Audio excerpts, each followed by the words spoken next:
আসসালামু আলাইকুম। সুপ্রিয় দেশবাসী, অন্যান্য ধর্মাবলম্বীদেরকে শুভেচ্ছা। আসামের মুখ্যমন্ত্রী হেমন্ত বিশ্ব শর্মা তার সোশ্যাল হ্যান্ডেলে একটা ছবি পোস্ট করেছেন। সেখানে দেখা যাচ্ছে যে হেমন্ত বিশ্ব শর্মা একটা বন্দুক তাক করে আছেন কয়েকজন মুসলমানের দিকে।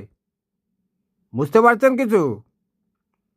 আপনারা এতদিন দেখেছেন সোশ্যাল মিডিয়ায় তারা মুসলমানদেরকে, বাংলাদেশিদেরকে বা ভারতের মুসলমানদেরকে তো কী অবস্থা আপনারা জানেন। তাদের তো সরকারি কোনো চাকরিতে নেওয়া হয় না, বাড়ি ভাড়াও দিতে রাজি হয় না কেউ। আবার ওই যে ফেরি করে জিনিসপত্র বেচে পেট চালানোর জন্য, ওখানে তো মুসলমানরা যাযাবরের মতো। কারণ তাদের আর সম্ভ্রম ছাড়া আর কিছুই নেই, কিন্তু তারা টিকে আছে। ফেরিওয়ালাদেরকে যে সমস্ত ভারতের বিভিন্ন ওড়িশা সহ অন্যান্য রাজ্যে যেভাবে পিটিয়ে হত্যা করা হয়, লোমহর্ষক ঘটনা। আপনারা বুঝতে পারতেছেন তো আপনাদের কপালে কি আছে?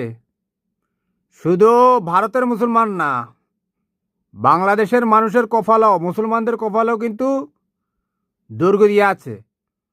একটা রাজ্যের মুখ্যমন্ত্রী যদি মুসলমানদের দিকে বন্দুক তাক করে থাকে, তাহলে আকলমন্দ কা লিয়ে ইশারা কাফি হ্যায়।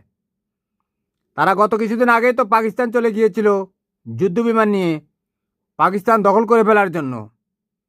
প্রতিদিন তো হুমকি তুমকি দিচ্ছে বাংলাদেশকে দখল করে ফেলবে।